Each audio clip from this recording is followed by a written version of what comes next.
Hold on to your hats, Leafs Nation. The off-season is fast approaching, and it looks like we might be witnessing a significant transformation in our beloved team. Rumours are heating up about a key player's future with the organization, and the implications could be monumental for our playoff run. What does this mean for our chances next season? Stay tuned as we break it all down.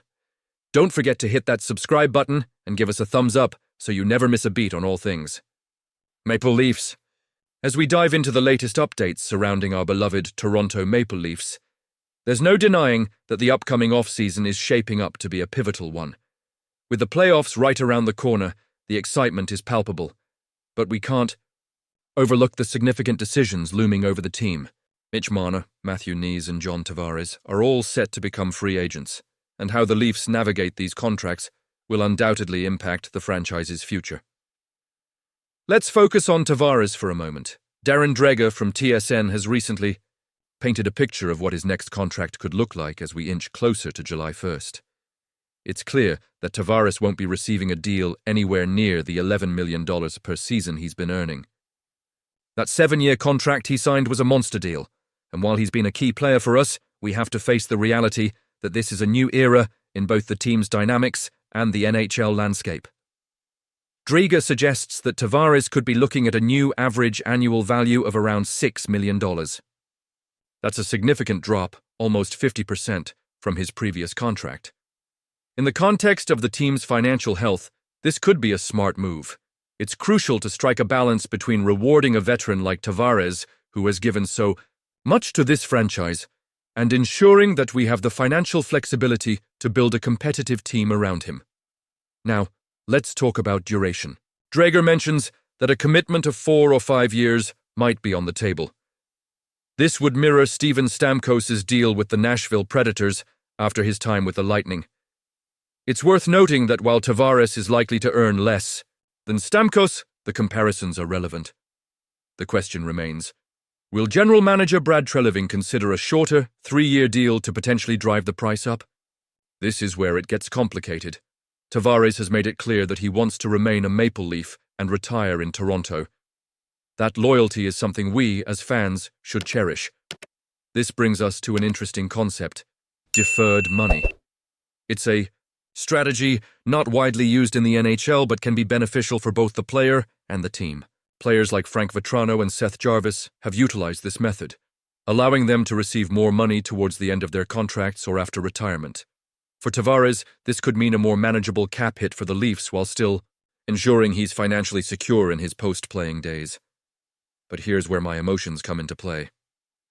I genuinely want Tavares to finish his career in Toronto, wearing that blue and white until he hangs up his skates.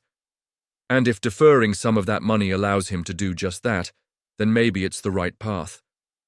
That said, I can't help but feel torn. Will a reduced salary and a deferred payment structure be enough to satisfy the competitive drive of a player like him? As fans, we often find ourselves grappling with these decisions.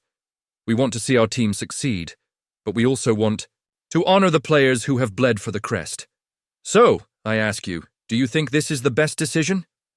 Can we balance honoring Tavares' contributions while also ensuring we have a team that can finally bring the cup home? Your thoughts matter here. I genuinely want to hear from you. What do you think about Tavares' potential contract? Will the deferred money strategy help or hinder the team's future? And you, what do you think? I want to hear your opinions down below. Auston Matthews, our shining star, had an incredible season last year with the Toronto Maple Leafs, scoring an astounding 69 goals and earning his 3rd Rocket Richard Trophy in just 4 years. But this season, well, it's been a different story. With only 29 goals in 59 games, there's definitely a noticeable drop in his offensive production, and as a die-hard Maple Leafs fan, it's tough to watch. NHL insider Mike Kelly recently shared his insights on the Coast to Coast show, and he has a theory about Matthews' decline. He suggests that Matthews might be grappling with fatigue or lingering effects from an early season injury that hasn't fully healed. It's concerning, isn't it? Kelly pointed out that Matthews typically excels around the hash marks, netting in 22 goals from that area last year, but this season he's only managed 5. The volume and quality of his shots haven't really dropped, which makes you wonder what's truly going on. Kelly speculates that fatigue from international play, particularly the Four Nations face-off, combined with potential injury issues, might be impacting Matthews' game.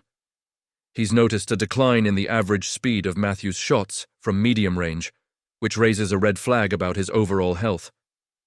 Remember, earlier this season, Matthews traveled to Germany to consult a specialist, but opted against surgery as it was deemed unnecessary.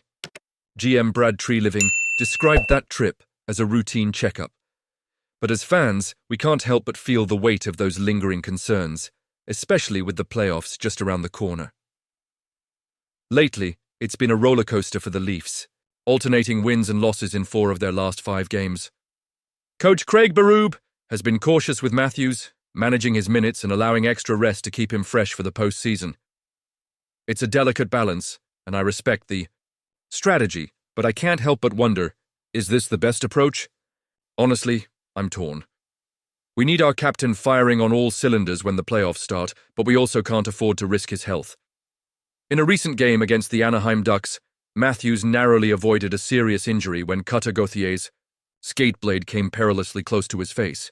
Yet he still managed to contribute an assist in a tight 3-2 victory. That's the kind of resilience we expect from him, but the question remains.